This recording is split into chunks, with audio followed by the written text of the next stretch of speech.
Up. 1400 metres to race. Flag goes up. Gates open. Field sent on their way.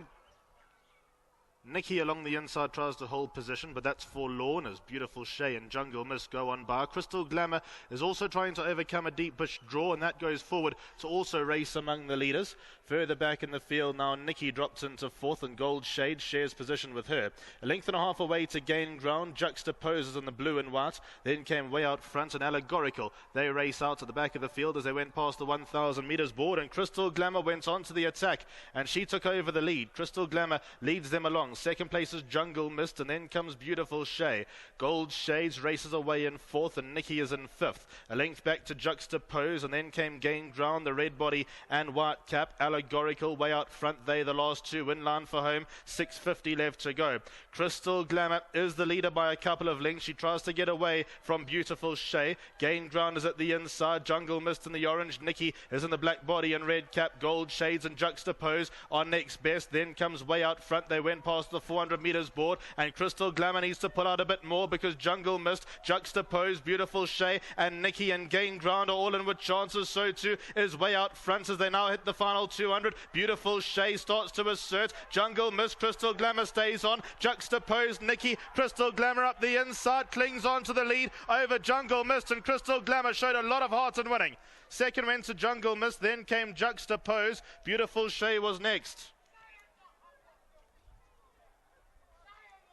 Big win, huge win for number 3, Crystal Glamour. She used up plenty to get to the front, and then she's had to fight them all off.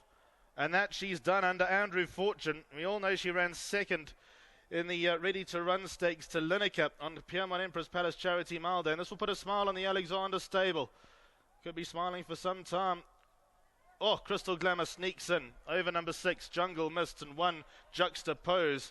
Ahead between the first 3. Beautiful Shay was fourth, then came way out front Nikki. There's only 2 lengths between the first 6. Gain Ground, Gold Shades and Allegorical, they were next. Absolute slobber knocker of a race here. Crystal Glamour, it's amazing what can happen when things fall into place. The Alexander stable, they'll be thanking their lucky stars here. Number 3, Crystal Glamour is the winner. The daughter of 7th Rock, bred at the Ascot Stud, has clung on for dear life, and she's made it home in race number 6. There was pressure all over the shop, and Fortune's kept this one going, along with a few other urgings as well, I'm sure.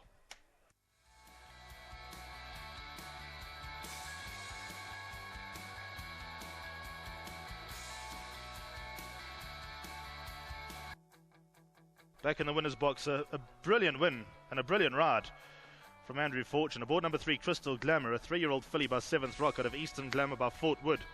She was bred by the Ascot Stud in Port Elizabeth. Well done to Rose and Ashley Parker. Winning owner, Mr. D. Janssen van Rensburg.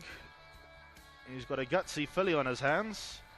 Well done to the Alexander team, to Gary Alexander, whose name the stable is in, to Dean Alexander, who claims he does all the work.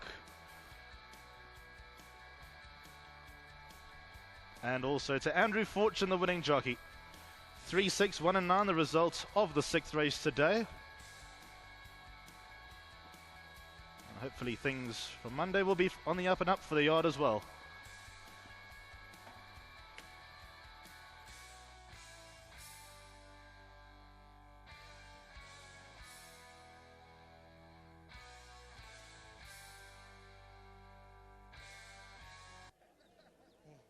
Number 3, Crystal Glamour, returning from a bit of a layoff, has come through smartly under jockey Andrew Fortune for the Gary Alexander stable to score her 2nd career victory from only 3 starts. She definitely had the form to win a race like this, following up a good 2nd in the Bloodstock ready-to-run cup, and that was, of course, behind Lineker. Back to the fillies company, I think the only question mark was fitness, Andrew, but she's come through well to win. Yeah, no, she has, Jules, you know. I've been complaining all day in my head about the paces, you know, and our whole plan was obviously to jump Champagne Eyes out, and then you know how that worked out. And today, if I'm always complaining about the pace. For 84, Jules, if she can't win from the front, and I jumped out the pens always with the intention to kind of lead. I wasn't going to get in anyway, and I said to Gary during the week that this filly's improved more physically and mentally and just everything. Yeah, she gave me a very good feel. Look, she wasn't. They were out of work for a while, Jules, and I mean, I had to half beg Gary to put her on the grass just to have a little half a stretch of the legs. And we've had rain and no water on the track, so it hasn't been easy on our side either. But I'm glad she like kind of got our spirits up again, you know.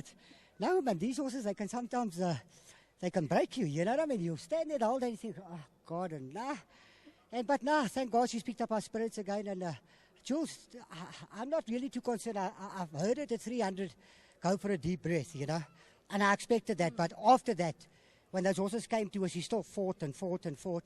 And if you went another furlong, she still would have fought him off and probably would have won further. And although she still needed to run, you know what I mean? And that was nice, Listen to me. I'm just grateful, obviously, for the bigger things ahead. And I don't stop talking, do I? No, but I'm grateful, still grateful. Thank you to owners. And, yeah, let's hope she gets fillies, guineas, and that's probably the main aim. Distance-wise, will she get further than a mile? I know it's still quite early days because she's still learning what it's all about. She gives you that feel, Jules. She's got this big action, you know, and I'm guessing, I'm always guessing. I might think she might get 10 furlongs. She'll get further than Champagne Haze, I must confess. Congratulations. Well done, Andrew. Congratulations. Well done to jockey Andrew Fortune. Gary, you've always rated her. She's put a good performance despite being in need of the run. There were a couple of challenges and some heart-stopping moments towards the end of the line, but Andrew rode a confident race. Yes, Julie, you know, it was a prep run for the Guineas. That's her main mission. But, you know, I just said to Andrew, going off to Champagne Haze and watching a few other races, the track, they weren't kicking on that much, and they've been slow-run races today. I said, rather have her a bit handy, and if she does fall in a hole, that's fine, but at least she'll run in the first three. But a good win from her. Yeah, I think she's still improving, this filly. You can see first couple of strides, especially from a wide draw. Andrew had to use her up a little bit. Oh, she's lovely, Judy. Just a natural. She reminds me very much of Ruby Clipper. You know, she's a Seventh Rock baby, and good luck to Seventh Rock. He's doing the job. And, of course, Andrew rode a good race. Good luck to Derek and his family for the support, and Odyssey Seal for our sponsor. Well, it's nice to start the year off with a winner. Disappointing about Champagne Haze, but I do believe he'll be back. Julie, I'm not too worried about Champagne Haze. You know, he was always going to need this run. I think if he had a run now in the next race, I think Andrew and I, we decide to do totally different tactics. You know, I asked him to take him in today and let him kick on, but the track's too slow at the moment. Didn't suit him at all. They went slow in the beginning, turned it into a bit of a sprint. And, you know, he got to the 300 and he fell in a bit of a hole, and I didn't want him to have a hiding today. But he's a good horse, and his main mission is the Guineas, and that's where we're prepping him for. Congratulations. Thanks, Julie. Well done to Gary and the team, and of course to Derek van Rensburg. He is on course, however he's camera shy, but full marks to him over here. This one bred by the Ascot stud. Well done to them. The daughter of Seventh Rock has come through to score that second career victory and win the sixth race out at Turffontein. She's beaten home number 6, Jungle Mist, a good run out the maidens by the daughter of Black Manalouche for the Michael Azzi stable. That third position going to the Stanley Ferreira, number 1, Just a Pose, and rounding off the quartets, number 9, Beautiful Shay from the Stephen Moffat stable.